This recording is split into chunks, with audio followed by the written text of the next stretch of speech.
I wouldn't really call Metallica prolific, but I would call them profound. With the accent on quality and growth, few bands have shown the staying power and ability to create such a legacy of memorable music as Metallica. And it's Rockline's pleasure to welcome from the band right now, bassist Jason Newsted. Welcome to the show, Jason. Thank you, Good Bob. to see you again. And the drummer, Lars Ulrich, with us tonight. Well, nice to see you here. Good to have you again, man. I want to tell our listeners that James Hetfield and Kirk Hammett will join us for the second half of the show. We're going to kind of split things up tonight. So everybody if we let him. If you let him. Trying to divvy up the mic time just a little bit here, you know. There you go. May have to kick him out. And we are at WRCX in Chicago, so thanks to their hospitality and all the good things they brought to us here. Big Chicago area show last night. How'd it go for you guys? How'd it feel playing in front of a big crowd? Very good. There was people for as far as I could see. It was strong, huge. It was probably the biggest show on the tour this summer. Yeah. I think there was around 40,000 of our closest friends there. It was really strong. I mean, we've always had a incredible relationship with Chicago, and once again, it always goes to another level here. It's really good. Heard good responses from kids and stuff like that last night. Yeah, good positive things. Like yeah, Chicago's a good rock town. Absolutely. I mean, it always has been. People here, you know, it's a good working man city, and I think of Chicago and Cleveland and some of the other Midwestern locations. Yeah, Detroit, Cincinnati, and it's legendary venues and legendary cities too. You know, some of the opening acts. I mean, you had Days of the New and Jerry Cantrell. Do you guys have any say at all in who gets to open for you? Absolutely. Yeah. Did you get a little hand put?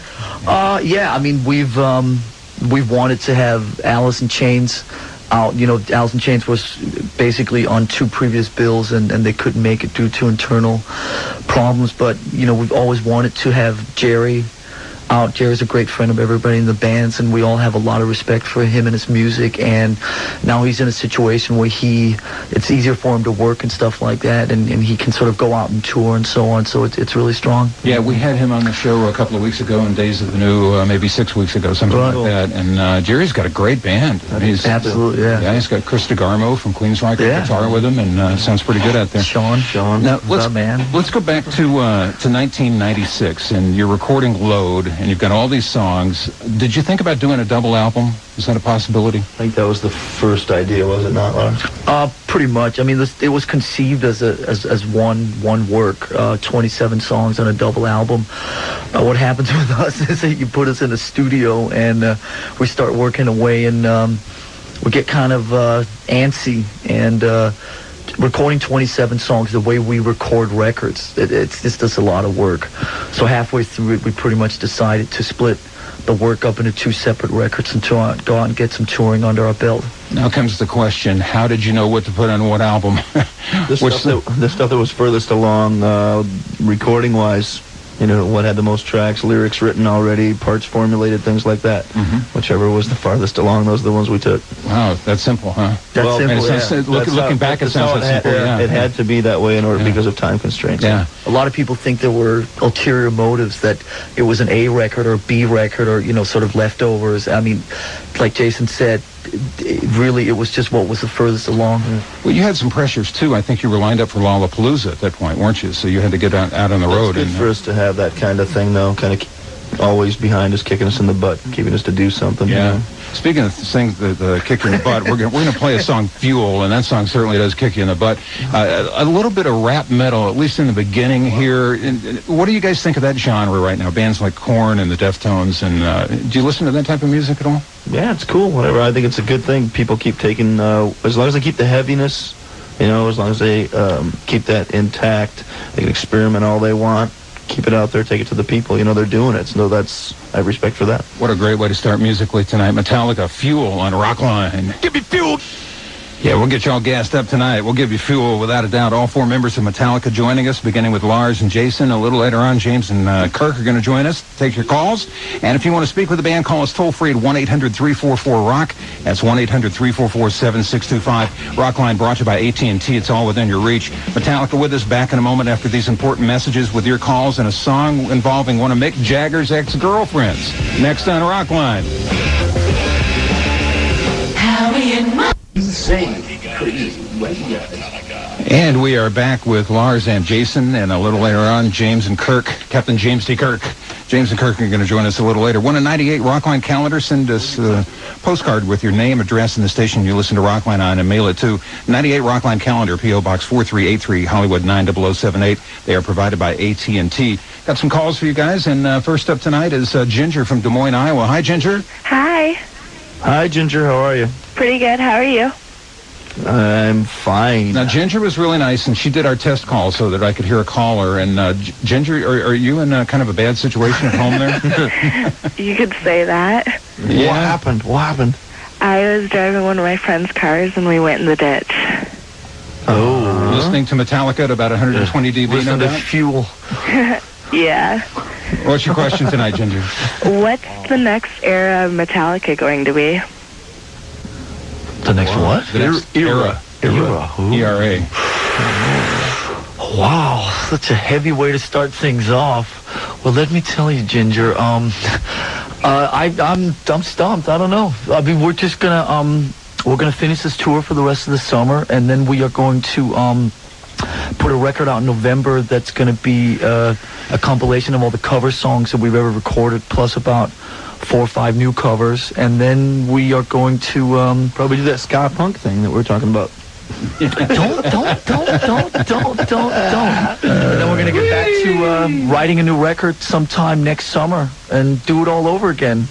Cool. What songs are you thinking of covering that you haven't already?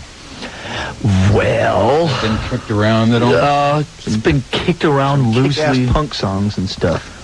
Yeah? Yeah, it's too early to really talk about it. We have studio time booked for starting the second week of September, and that type of stuff we just go in and play by ear.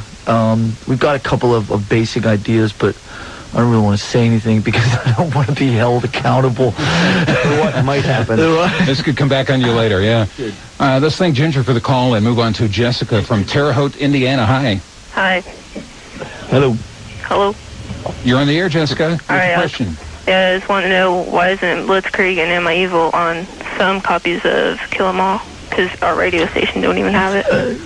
That's actually a very relevant question to what we were just talking about. That's pretty much the same reason that Garage Days Revisited got deleted a couple years ago.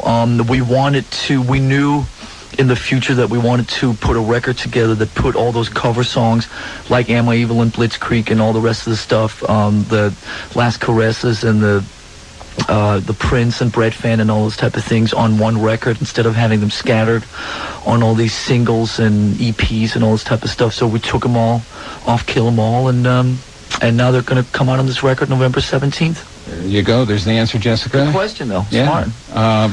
We're going to play a song right now? No?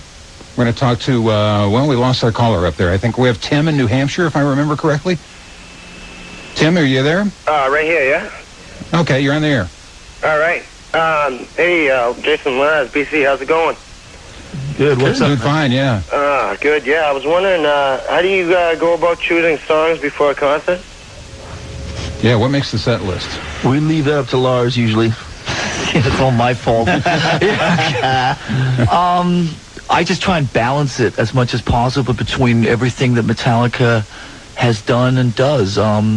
We have about 75, 80 songs out there that we can play, and we try and cover all the different bases, early stuff, new stuff, hard stuff, fast stuff, slow stuff, acoustic stuff, covers, own stuff, and a couple solos, and a couple of big Lugers from James, and it's all part of the set. But we try and kind of vary it as much as possible between all the different things that we do.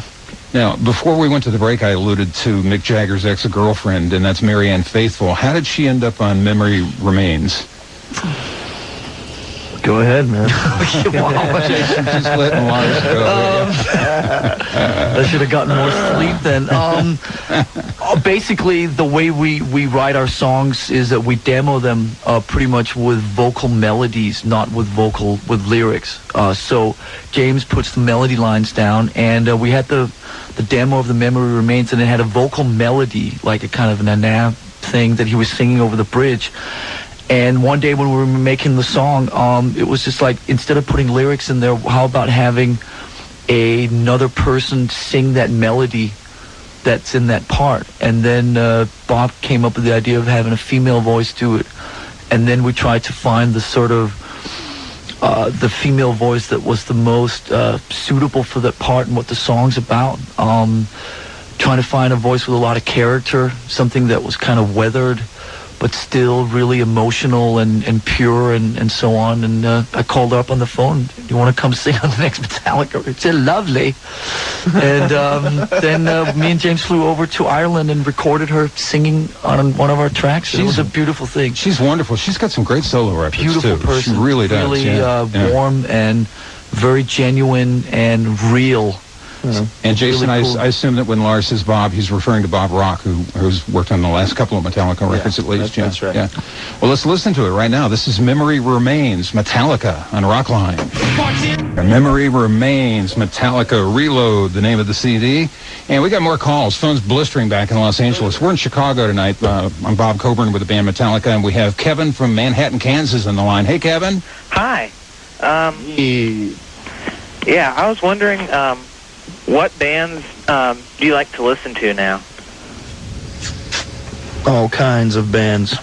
Mostly heavy music. I think Sepultura and some of the new stuff, Deftones, things like that are pretty cool. A lot of sample-based music like Tricky and more Chiba, things like that I think are very cool. New Madonna records, all right, for the low, got good low end. Junior Vasquez, lots of different stuff. What about you, Lars? You don't want to know. I don't listen to that much music. I listen to the radio a lot. I like listening to the radio. Get like a big variety of stuff in here. I like that. What's that Monster Magnet thing? Monster Magnet. Yeah. Oh yeah. Very we cool. had them on Rockline a couple of weeks ago, and that's a good CD, man. Yeah, those guys have been cool for a long time. Yeah, I like the way they wrote the record too. Dave checked into a hotel for 21 days and wrote a song every day for 21 days straight. Really? By 5 o'clock in the afternoon. If you didn't finish, you walked away. He finished every song 21 days in a row. Wow. That's amazing, man. It's really amazing. Kevin, thank you. It's Derek's turn. Derek is in Biloxi, Mississippi. You're on Rockline with Metallica. Yes, I'm calling from Keesler Air Force Base, and I was wondering, of all the videos you've made from Load and Reload, which one's your favorite and why? Well, What's the one that we did all the?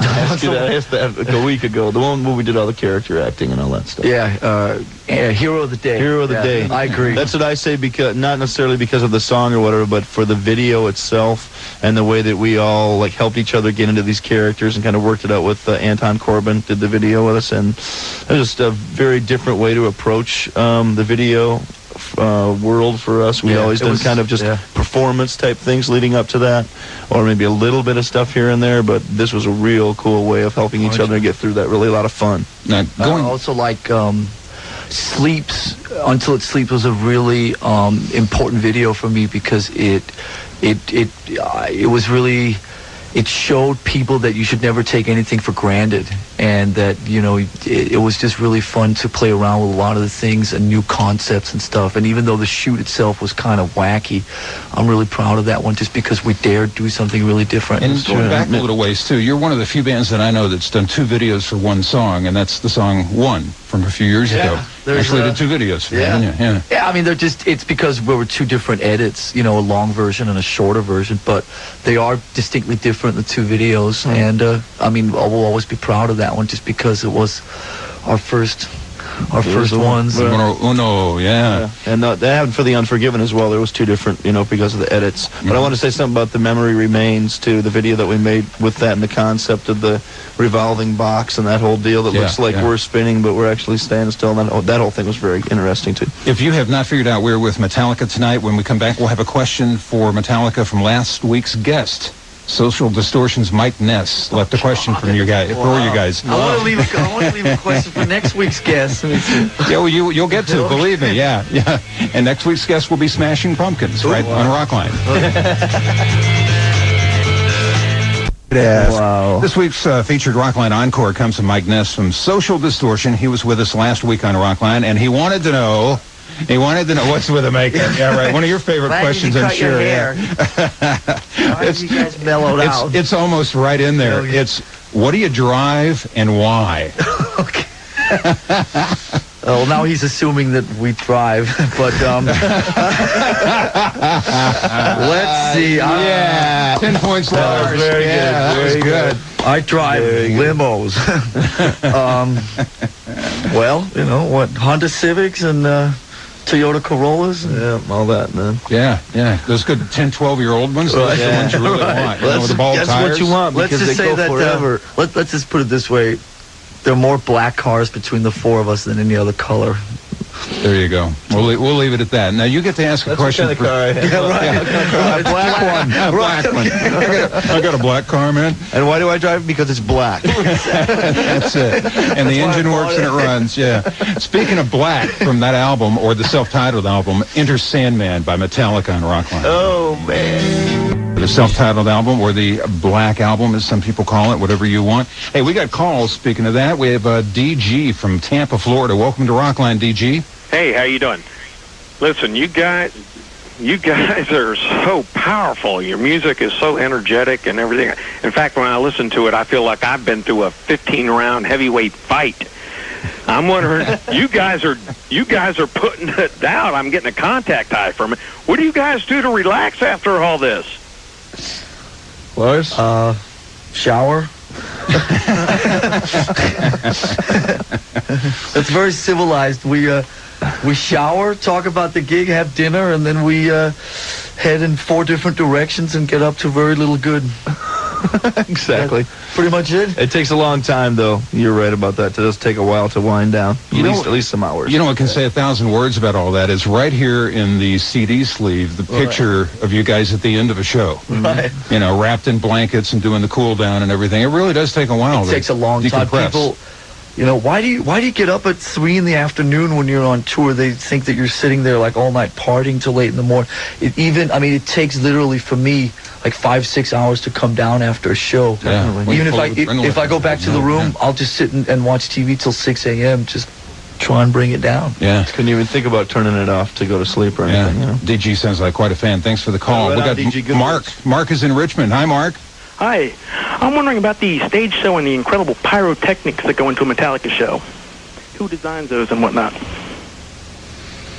Well, I think it comes from the music, doesn't it? I mean, you try and work with dynamics within the music. We have a gentleman by the name of John Broderick, who's been our lighting designer for the better part of 10 years, and we work closely with one of our 2 managers, Peter Minch, and then the 4 of us just come up with ideas and try and do different stuff, you know.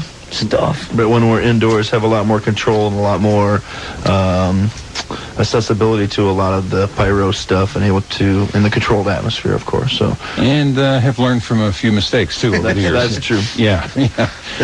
We're referring to 1992 when James walked through a wall of fire, which was. It wasn't part of the show. It wasn't. Absolutely not by design. Crowd's cheering away, going, "Cool, man! Wow, the lead singer's on fire! Dude, look at that! One show only." Mark, thanks. It's Stacy's turn. Stacy's in Miami. You're on with Metallica, Stacy. Hello. I was wondering, how has the crowd been reacting to your country version of the Four Horsemen? Country version. Cool, man. I haven't called that yet. Actually, it's been going over really well. We played it in front of, 20 different crowds or something like that. Yeah, it went pretty well. The American crowds, we started doing all that acoustic get-up out in the Far East, and there were a couple places where they were a little skeptical, but in America, the last 3 weeks, it's been really strong, really strong, and I think they appreciate the fact that we challenge them a little bit, and especially the fact that we take songs from Kill 'Em All and stuff like that, which is a sacred metal album, and make new version and acoustic versions, and so it's pretty cool so far. Now, Lars, you mentioned the Far East. You guys have played South America, the Pacific Rim, India. What's been the strangest place you've ever played? Wow, strangest? Most unusual for Metallica. There's a couple things your music. And I would say in Indonesia, I got kind of freaked out. By just the amount of people that wanted to take part in the show and that kind of thing, man. Manila in the Philippines was pretty scary. We played, I wouldn't say strange, that sounds like such a put down. Interesting, you played like Istanbul, or we played Tel Aviv and Israel. There's just playing some of these places, it's really cool just being in an environment that is really kind of somewhere between unsettling and different. You know? Some kind of surreal feeling sometimes, you uses. Gives it a different edge, Lars, Jason, it's good to see both of you guys. You too, Bob. And, hey, Reload is just killer. You guys just keep getting better and better, and it's nice to have you here tonight. I'd like to welcome right now James Hetfield. Good to see you here. How's it going, Bob? I'm doing fine. Nice to have you on the program. And, Thank you. And here he comes. There we go. Kirk, how you doing, man? Good. How you doing? I'm doing fine. Kirk Hammett walking into the room here. Congratulations, James, on a new baby. Yes. That's cool. Not an old baby, but a new one. A new baby. Yeah, you don't see many old babies, do you? Yeah. There's a few of those. There's some old babes, but not many old babies. Yeah, thank you very much. It's most incredible experience of my life. I was going to say, has anything been any more profound or changed you any more than that? Nah, well, besides, being on the road for 2 years straight. That was one of them. But being there for the birth was definitely intense. Kirk, have you noticed a change in James at all? He's smiling a lot more than he's ever smiled ever in his life. That'll do it. That's good or bad, thing. I don't know. And you must have a great wife because you look well rested too. So you're getting some sleep somewhere somehow, yeah. Well, I keep on the phone and get email pictures and do what I can. There you go. It's got to be hard to be on the road with a brand new baby. It was a little more difficult to leave this time, but you got to do what you got to do. Well, and bring them out to some of the shows. Absolutely. Always do that. I'm a believer in that. Bring them everywhere. Okay, it's an evening with Metallica, and you can now talk with James Hetfield and Kirk Hammett by calling 1-800-344-ROCK. That's 7625. We'll be back with Metallica in just a moment. Yes, Rockline. I think just a footnote in the Encarta CD-ROM, and that's about it, Suck your bus. Going to disappear into history there. We were talking off the air just a moment ago, and I was talking with Kirk. You like a lot of jazz records and stuff. Who are some of your favorite people out of the past? Motorhead, Iron Maiden, UFO. I think of Lemmy when I think of jazz. Yeah. the traditional favorites, Miles and Coltrane and all those guys. Cannonball Adderley, Chet Baker, Ella Fitzgerald, all that stuff. Cannonball's brother was pretty good too, Nat Adderley. Yeah, Nat. Pretty good albums. He wrote a lot of great songs in his day. And James, your mom did a little light opera. Did that have any effect on you as a singer? Did that kind of spill over at all? I never heard her do it, so maybe somehow in the gene pool. Yeah. She did yell at me a lot though, so maybe that was it's the that inspired me to sing. Well, good thing you didn't hear her, because if you did, she might have been better than you.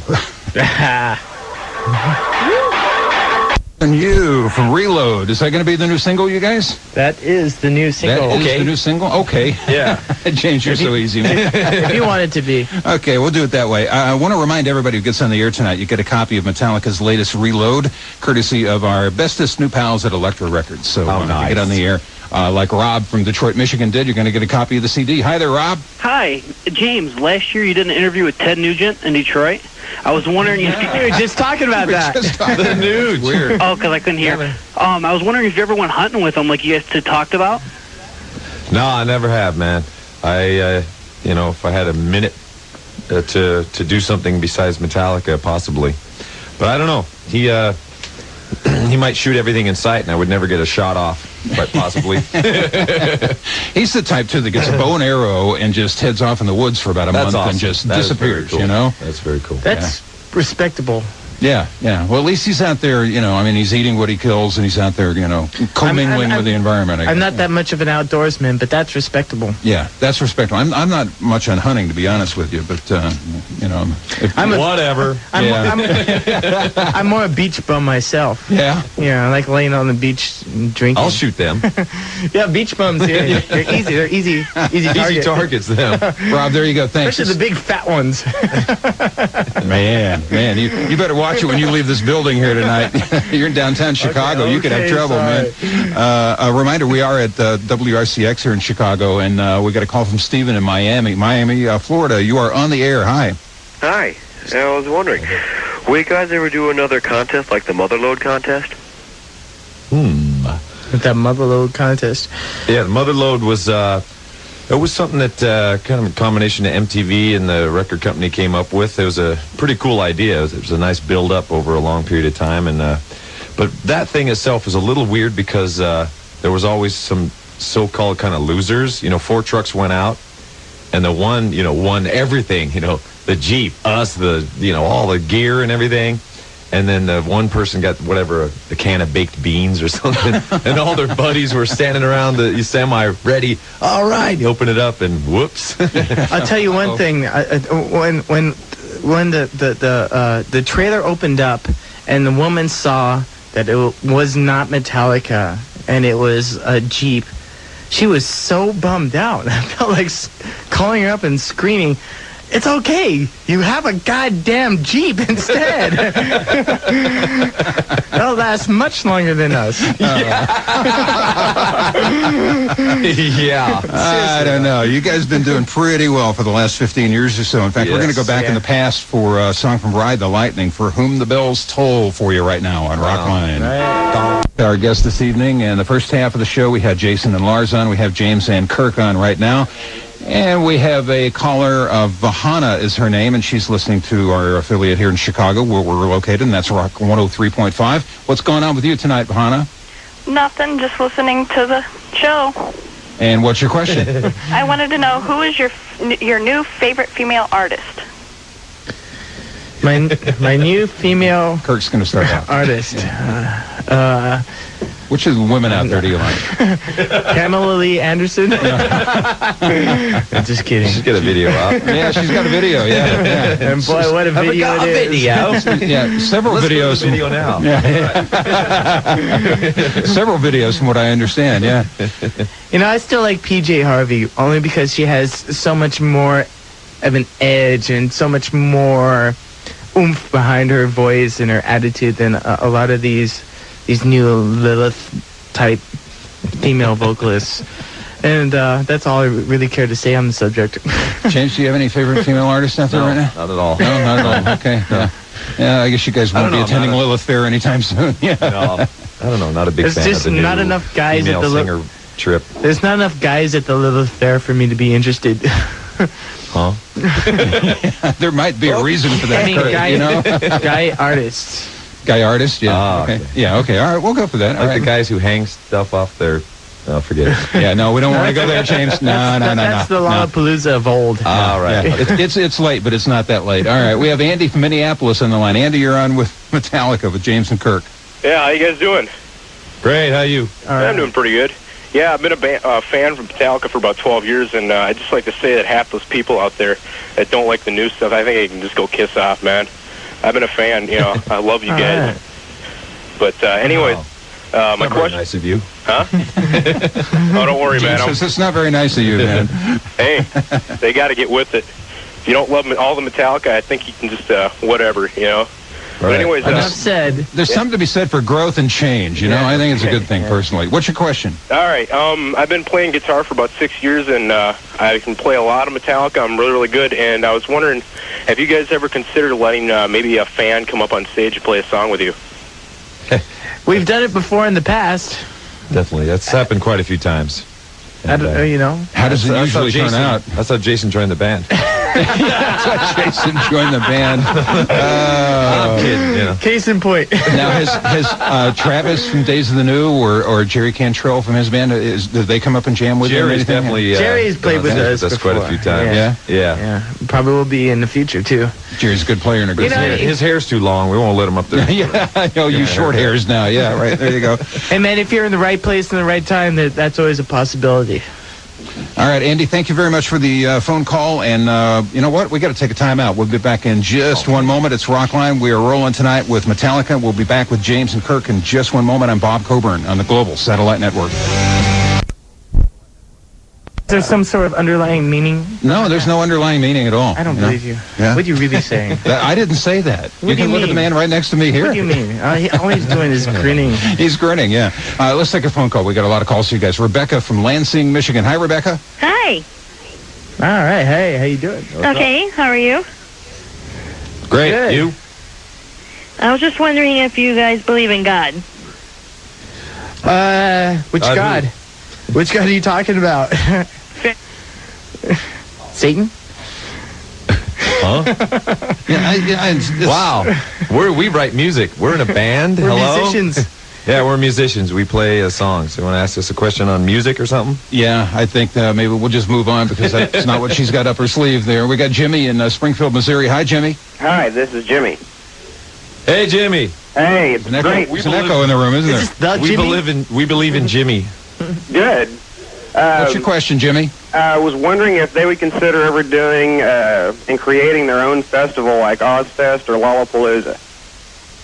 Metallica Fest? Yeah, it's called Metallica Fest, and it's going to be us with Jerry Cantrell Band and Days of the New. You should check it out. It's pretty cool. It's happening in a city near you right now, yeah, as a matter of fact. How deep into the tour are you?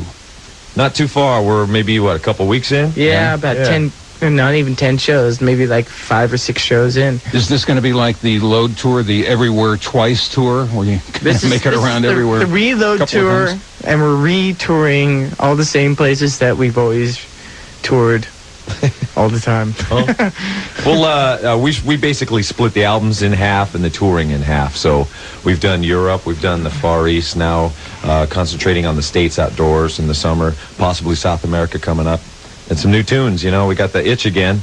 It really has been 3 years since we've written any stuff. We don't want it to get too long again. Yeah, sure. Well, when you write 27 songs at one pop a couple of years ago and then go back and do a second album out of that, there's no reason to be writing. One of the songs that you wrote that was on the self-titled album or the Black Album has always been one of my favorites, and that's The Unforgiven. What was the inspiration for The Unforgiven 2, and how are the two connected? Well, Unforgiven 2 basically came about when I was fiddling around with a certain Telecaster. It's called a B-bender, and you bend a certain string, and it kind of gives it a pedal steel sound. And I was just fiddling around with it, and the first thing I played was the Unforgiven passage, the modulations, and I didn't really realize that that's what it was, and I wrote lyrics and a whole vocal thing for it, and it's like, this is great. And then I realized that, well, that's just Unforgiven, so I guess it's okay to rip yourself off, basically. Yeah. So we did basically a little sequel to it, and it was kind of great because Unforgiven was one of the first songs that was actually kind of a storyline, it's a child growing up and things. So it just continued. It was pretty natural, actually. Have you ever taken the two and put them together and listened to them back to back to see what they sound like? Well, Lars and I were actually just talking about maybe combining the two somehow and jamming on them live some way. It's such a great song. We're going to play The Unforgiven 2 right now for you on Rockline on the Global Satellite Network. It's Metallica. And on that one, show a little reverence for that song, yeah. That is such a good piece of work. James, is that one of your favorite Metallica pieces of work that you guys have done? I'd have to say so. I think that third verse where we were just talking about when it just kind of all shuts down. There's a pedal steel and a wah, and it without having so many layered instruments, it says a lot with just the two, and you kind of forget when you get, in the studio and production and color this and fill every hole, and it's just nice to have some space. Yeah, sometimes it's what you don't play. Yeah, Kirk, how do you guys work out who does what? Is it kind of a natural progression? Just kind of feel it out. Parts? It's just, we just kind of feel it out, and every decision made over the course of the recording process is pretty obvious, It's pretty evident what I would play and what James would play. And, we've never really had any, great arguments over any guitar parts. No great arguments. There have been bad ones. yeah, exactly. But that's another story for another show. Yeah, we got Howie on the line in Little Rock, Arkansas. That's more like Jerry Springer. There you go. I think I saw him here today. Howie, you're in Rockline. Yeah, I got a question for y'all, man. Did y'all ever think about writing a song to a movie soundtrack? To a movie soundtrack or for a movie soundtrack? For a movie soundtrack. All right, okay. There's a difference there. Yeah, it's a preposition. Well, we get offers all the time. It just all depends on what's happening at the moment, whether or not we have other things on our plate or whether we're really motivated to contribute to a certain movie. There's just a lot of factors involved. Yeah, I mean, writing a song specifically for a movie is not what we're all about. Yeah. We're writing the songs for ourselves. And, we have got offers, and just a lot of times it's just cheesy kind of, films that you don't really want to, a lot of times don't want to be associated with. The movie flops, you're on the soundtrack. And I think I don't know, we take a little more pride in what we do with our work. Really. You know, the other side of that, James, too, is a lot of soundtracks are selling really well these days. The Godzilla soundtrack, City of Angels, Titanic on down the line. I could see you guys on the Titanic soundtrack. That'd be like that, right? But some of these other movies, some of these soundtracks are really taking off, you know? We're going to take a time out, and we'll be back in just one moment with James and Kirk from Metallica on Rockline. And for Kirk from the band here. This came up when Lars and Jason were here, James, and that was August 8th, 1992. Does that date stand out in your mind? God. What did you feel when the pyrotechnics had gone wrong and suddenly you were in that situation? Do you recall the immediate memory that you had? That was one of them. That was one of my earlier comments, I remember. Yeah, that was pretty well. I couldn't barbecue for a while after that, you know. I knew what it felt like to be one of them hot dogs on there. I tell you, one of my memories, you know, it was during the song Fade to Black, and the song starts out with James playing an arpeggiated guitar part, and I play a guitar solo, right? I play my guitar solo, and then James segues into the rest of the song. Well, I played my guitar solo, and there was no segue, and I turned around, there was no one on stage except for Jason and I. And I thought to myself, what the hell's going on? I walked backstage behind the amps, and then I saw James, and he was down on one knee, and all these techs were just pouring water over him, and I instantly knew what was going on. And I ran. I was thirsty. I ran over to James, and all he could do is hold up his left hand, and I saw the skin rise off his hand. Oh my gosh! It was. I wouldn't recommend it to anyone. Really. It was horrible. No, something you don't want to go through. Very quickly before we wrap up here, Kirk, hello to you from Joe Satriani. Oh, hey Joe, how you doing? Regards. He was on Rockline a few weeks ago. Yeah, great guy. Yeah. And we always have what we call the encore question for the band next week. So we're going to ask you to go in the other room with Jason and Lars, and the four of you get together and leave a question for Smashing Pumpkins, who will be on Rockline next week. All right. So that should be some fun. Yeah, you guys should have a good time with that, all right? I want to say thanks to everybody for listening and for calling tonight. We always appreciate you being there. We'd also like to thank Cliff Bernstein and Peter Minch and Sue Tropio at Q Prime. Also, everybody here at Rock 103.5. And to everybody from Metallica, to Jason and Lars who were here earlier. James, thank you for coming tonight. Thank you, Bob. Kirk, thank you for being here. Thanks for the great music over the years. You know, such a fan of the band, and it's nice to have you guys here again in Rockline. No problem. Absolutely. I'm BC, and I'll be seeing you next week. Right on. You've been listening to another fabulously entertaining and